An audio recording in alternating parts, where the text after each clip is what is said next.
Dear friends, welcome to impressive study मंच। आज हम लोग भारतीय स्वतंत्रता संघर्ष से संबंधित ये तीसरे चरण को देखने वाले हैं। इस चरण में क्या है, किनका योगदान को पढ़ना है, तो इस चरण में महात्मा गांधी के योगदान को पढ़ना है। अर्थात भारतीय राष्ट्रीय आंदोलन में महात्मा गांधी के कौन कौन से कार्य थे, उन सभी चीज़ों को हम लोग एक एक करके अच्छी तरह से पढ़ेंगे। तो आइए सबसे पहले देखते हैं हम लोग महात्मा गांधी से संबंधित कुछ सामान्य परिचय को जान लेते हैं। तो महात्मा गांधी का जन्म 2 अक्टूबर 1869 ईस्वी को कहाँ हुआ था, तो गुजरात के पोरबंदर नामक स्थान में हुआ था। फिर से इसे सुन लिया जाए कि महात्मा गांधी का जन्म कब होता है, तो 2 अक्टूबर 1869 ईस्वी को गुजरात के पोरबंदर में होता है। एक चीज़ और जानना है, ये महात्मा गांधी का जो जन्म है 2 अक्टूबर 1869 को हुआ है, लेकिन महात्मा गांधी का जो जन्म है 2 अक्टूबर, तो 2 अक्टूबर को ही हम लोग अंतर्राष्ट्रीय अहिंसा दिवस के रूप में मनाते हैं।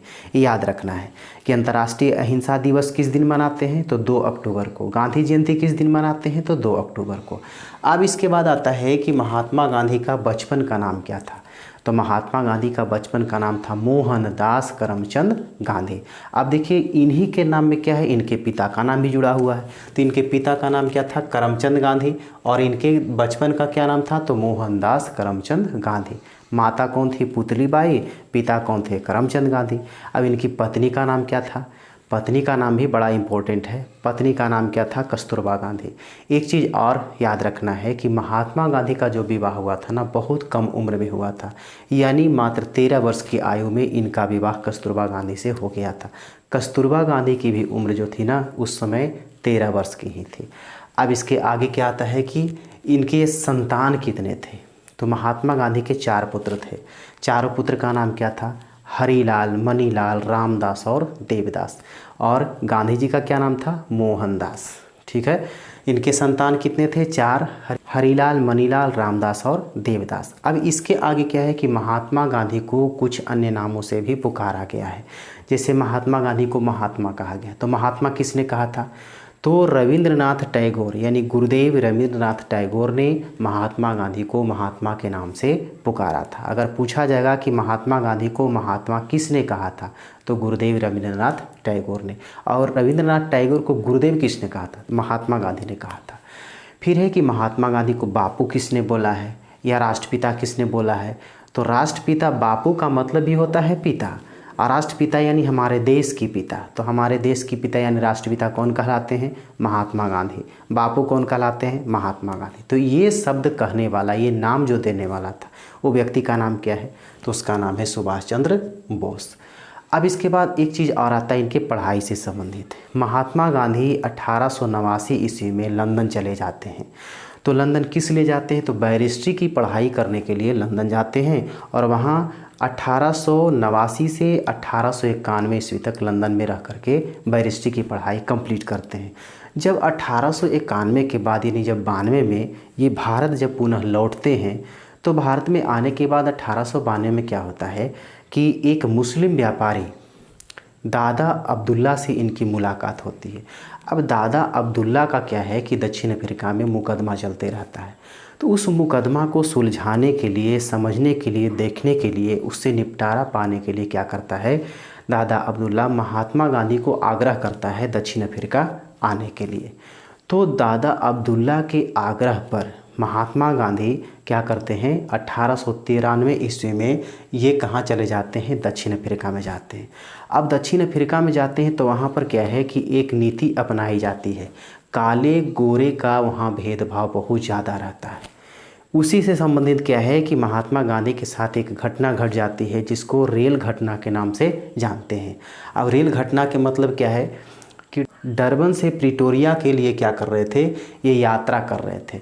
तो यात्रा के दौरान क्या होता है कि जब ये ट्रेन में थे, प्रथम श्रेणी के डिब्बे में बैठे हुए थे, तो क्या होता है कि वहाँ काले गोरे का तो भेदभाव चल रहा था। तो प्रथम श्रेणी के डिब्बे में ये सफ़र कर रहे थे, तो अंग्रेज़ क्या करता है, उसको उस डिब्बे से जबरन पकड़ करके इसको ट्रेन से उतार देता है। कहने का मतलब ये हो गया कि काले लोगों का ट्रेन पर बैठने का कोई अधिकार नहीं है। ये ऐसा भेदभाव कहाँ अपनाया जा रहा था, दक्षिण अफ्रीका में।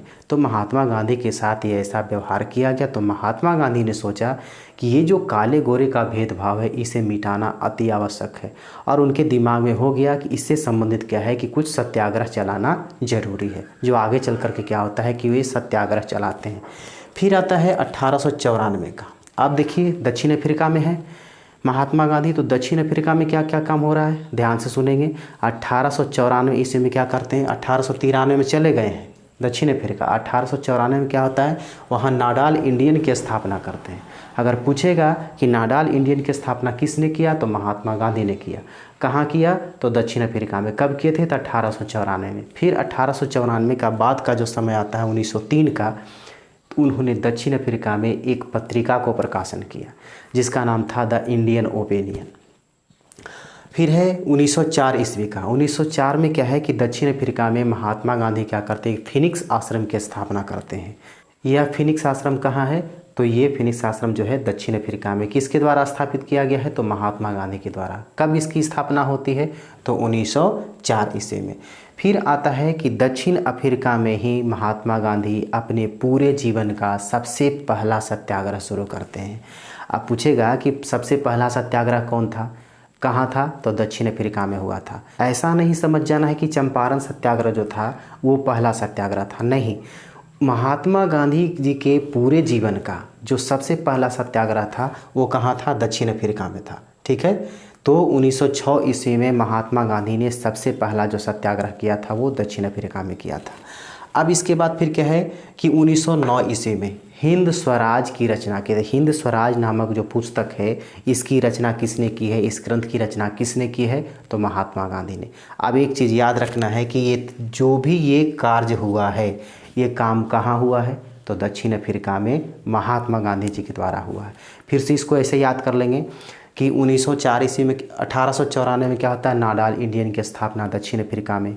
1904 में क्या होता है, द इंडियन ओपिनियन नामक जो पत्रिका है इसका प्रकाशन कहाँ होता है, दक्षिण अफ्रीका में। फिर है फिनिक्स आश्रम 1904 ईस्वी में स्थापित किया जाता है दक्षिण अफ्रीका में। फिर 1906 में प्रथम सत्याग्रह होता है। गांधी जी अपना पहला सत्याग्रह कहाँ शुरू करते हैं, तो दक्षिण अफ्रीका में। फिर है कि 1909 में क्या होता है, हिंद स्वराज नामक पुस्तक की रचना होती है महात्मा गांधी जी के द्वारा। अब जो है ना, अब 9 जनवरी 1915 को दक्षिण अफ्रीका से महात्मा गांधी जी वो कहाँ लौट रहे हैं, भारत लौट रहे हैं। जब यहाँ भारत लौटते हैं तो उस समय यहाँ दौर चल रहा था प्रथम विश्व युद्ध का, जो 1914 में स्टार्ट हो जाता है। जब यहाँ भारत में आते हैं, देखते हैं कि प्रथम विश्व युद्ध का दौर चल रहा है, तो यहाँ अंग्रेज़ों को सहायता करने के लिए क्या करता है महात्मा गांधी, सभी भारतीयों को प्रोत्साहित करते हैं। तो महात्मा गांधी के कहने पर क्या होता है कि अधिकतर भारतीय जो है ये अंग्रेज़ों को सहयोग करता है प्रथम विश्व युद्ध में। इसलिए क्या कहा गया इनको कि भर्ती कराने वाले सार्जेंट कहा गया है। क्या कहा गया है, अंग्रेज क्या बोला था महात्मा गांधी को, भर्ती कराने वाला सार्जेंट। कहने का मतलब क्या है, महात्मा गांधी के कहने पर ही क्या है कि सभी भारतीय जो है ना ये अंग्रेज़ों को प्रथम विश्व युद्ध में सहयोग किया था। इस तिथि को क्या है कि हम लोग एक दिवस और मनाते हैं, इस तिथि को हम लोग प्रवासी दिवस मनाते हैं। यानी 9 जनवरी को ही महात्मा गांधी दक्षिण अफ्रीका से क्या है भारत आए थे। इसके बाद अब आता है 1916 ईस्वी का समय। इधर जो भी काम हो रहा था 1915 के पहले ये क्या था, सब दक्षिण अफ्रीका में हुआ था। अब जो होगा सो अब भारत में होगा। 1916 ईस्वी में क्या होता है, तो अहमदाबाद में एक साबरमती आश्रम की स्थापना करते हैं। पूछेगा क्वेश्चन कि साबरमती की स्थापना कौन किए थे, तो महात्मा गांधी। इसकी स्थापना कब की जाती है, तो 1916 ईस्वी में। अब इसके बाद है 1917 का टाइम। तो 1917 के समय में क्या हुआ था कि चंपारण सत्याग्रह हुआ था। याद रखना है कि भारत में जो पहला सत्याग्रह हुआ वो क्या था, 1917 का चंपारण सत्याग्रह। महात्मा गांधी के पूरे जीवन का यानी पूरे जीवन का पहला जो सत्याग्रह कहाँ हुआ था, तो 1906 ईस्वी में दक्षिण अफ्रीका में हुआ था।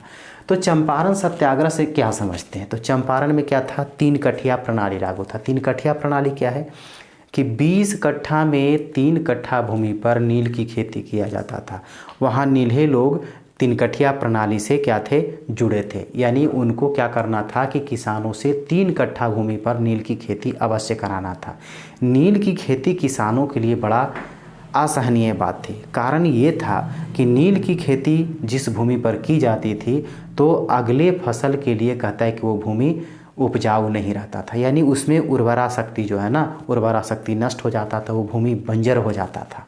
इसीलिए किसान इस खेती से तबाह थे। तो इसके विरोध में वहाँ आंदोलन चल रहा था। यही है चंपारण सत्याग्रह। तो चंपारण में क्या होता है कि इस तिनकठिया प्रणाली को समाप्त करने के लिए महात्मा गांधी को एक व्यक्ति वहाँ आने के लिए आग्रह करता है, जिसका नाम था राजकुमार शुक्ल। तो राजकुमार शुक्ल के कहने पर ही महात्मा गांधी चंपारण में जाते हैं और उस तिनकठिया प्रणाली को समाप्त करने का वहाँ प्रयास करते हैं। तो महात्मा गांधी के प्रयास से ही वहाँ तिनकठिया प्रणाली जो है वो समाप्त किया जाता है। यही था तिनकठिया प्रणाली और चंपारण सत्याग्रह।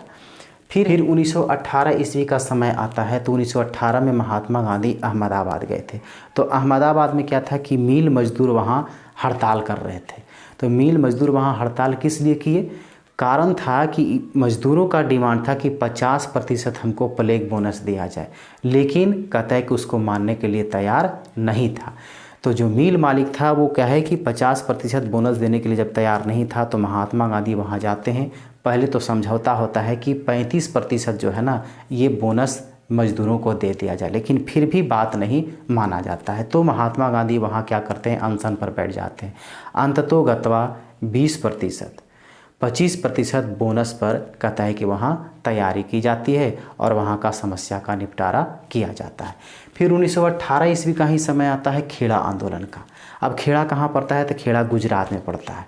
तो खेड़ा आंदोलन क्यों हुआ था? तो कारण ये था कि उस जगह पर किसानों का जो फसल का उत्पादन हुआ था एकदम नहीं हुआ था। यानी कहने का मतलब 1/4 से भी कम फसल का उत्पादन हुआ था। तो कानूनतः ये ऐसा है कि 1/4 से भी अगर मान लिया जाए कि कम फसल का उत्पादन होता है तो उसका जो कर है ना, वो कर यानी टैक्स को माफ़ कर दिया जाता है, लगान को माफ़ कर दिया जाता है। लेकिन ब्रिटिश सरकार इस लगान को माफ़ करने के लिए तैयार नहीं था। जबरन किसानों से टैक्स वसूला जा रहा था। इसी के विरोध में क्या होता है कि महात्मा गांधी उस आंदोलन में वहाँ शामिल होते हैं और वहाँ किसानों की समस्याओं का समाधान करते हैं। ये था खेड़ा आंदोलन। तो महात्मा गांधी सबसे पहला सत्याग्रह क्या किए थे भारत में? तो 1917 का चंपारण सत्याग्रह, जहाँ तिनकठिया प्रणाली को समाप्त किया। अहमदाबाद में क्या हुआ कि वहाँ मिल मजदूरों की समस्याओं का निपटारा किया। फिर खेड़ा में क्या हुआ कि वहाँ किसानों से जो जबरन टैक्स लिया जा रहा था फिर उसको समाप्त किया। अब इसके बाद आता है खिलाफत आंदोलन। खिलाफत आंदोलन का मतलब क्या है? खिलाफत आंदोलन कब हुआ था, किसने शुरू किया था? अंग्रेज लोग मुसलमान भाइयों को, मुस्लिम भाइयों को क्या बोला था कि युद्ध में अगर हमें सहयोग करोगे तो तुम्हारा जो तुर्की का जो खलीफा पद है ये समझिए कि उसका धार्मिक पद था, तो इस पद को हम समाप्त नहीं करेंगे, इस पद को हम क्या करेंगे, संरक्षण देंगे।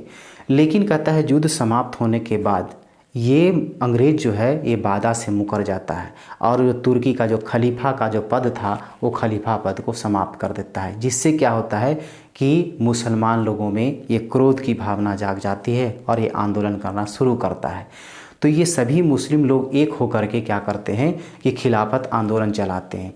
उसमें खिलाफत आंदोलन चलाने वाले जो भाई थे, 2 भाई था, उसका नाम था अली बंधु, एक का नाम था मोहम्मद अली, एक का नाम था शौकत अली। अब क्या है कि ये सत्य पर चलने वाला आंदोलन था, क्योंकि अंग्रेज वादा किया था और उस वादा को पूरा नहीं किया। महात्मा गांधी ने सोचा कि ये सत्य पर आधारित आंदोलन है तो उसमें शामिल हो गया। दूसरी बात ये है कि हिंदू और मुस्लिम को एकता स्थापित करने के लिए महात्मा गांधी इस आंदोलन में शामिल हो जाते हैं। तो खिलाफत आंदोलन को किसने किया था? तो अली बंधुओं ने किया था, मोहम्मद अली और शौकत अली। अब आता है असहयोग आंदोलन। असहयोग आंदोलन 1 अगस्त 1920 को रॉलेट एक्ट और जालियांवाला बाग हत्याकांड के विरोध में किया गया। अब देखा जाए कि रॉलेट एक्ट पढ़े थे कि एक ऐसा कानून था जिसको महात्मा गांधी ने बिना दलील का, बिना अपील का और बिना वकील का कानून कहा था।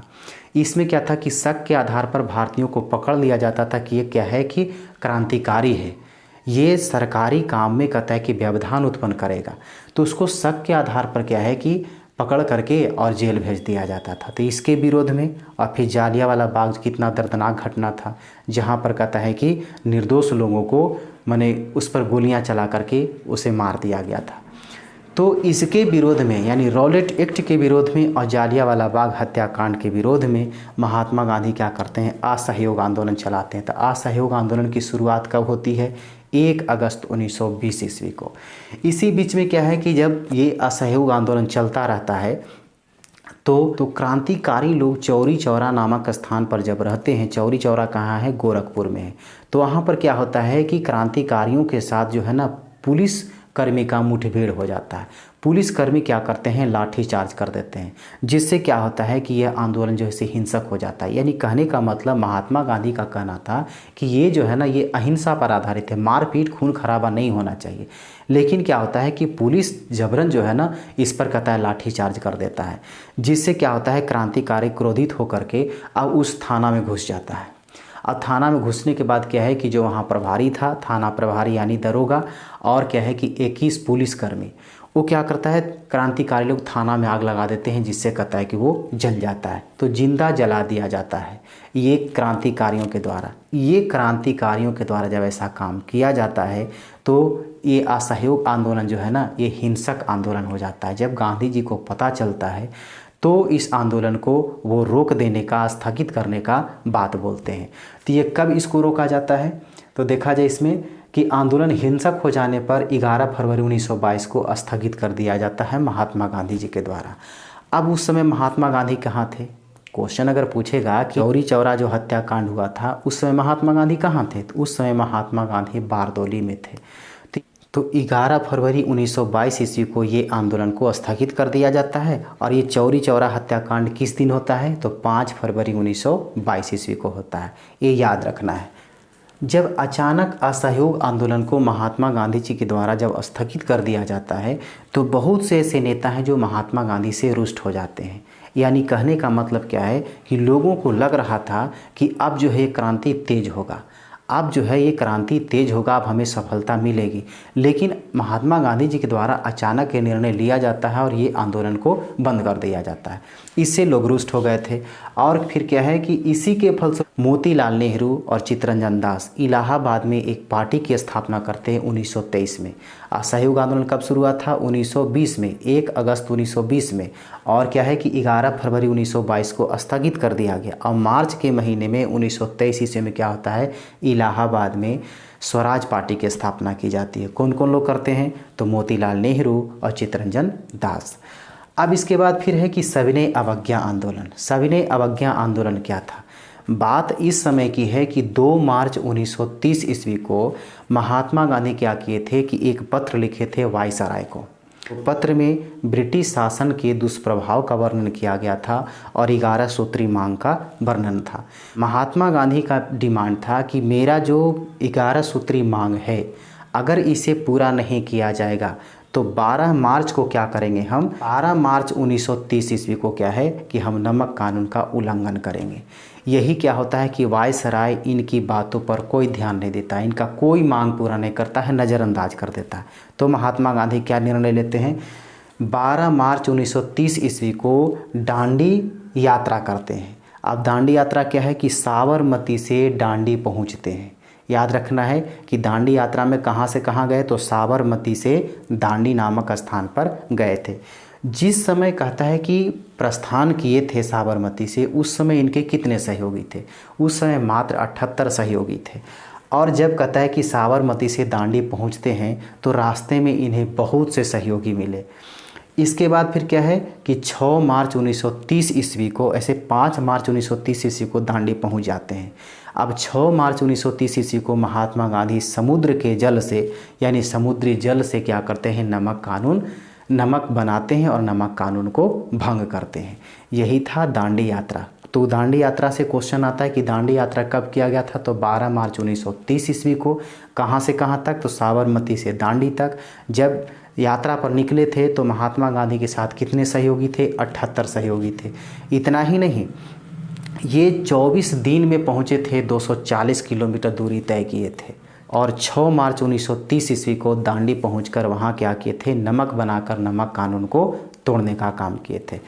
अब इस आंदोलन से परेशान होकर के, तबाह होकर के लॉर्ड इरविन क्या करता है, महात्मा गांधी से समझौता करता है तो ये समझौता जो होता है ये 5 मार्च 1931 को होता है। इसे इवरिन समझौता के नाम से जानते हैं। अब इसी बीच क्या है कि गोलमेज सम्मेलन होता है।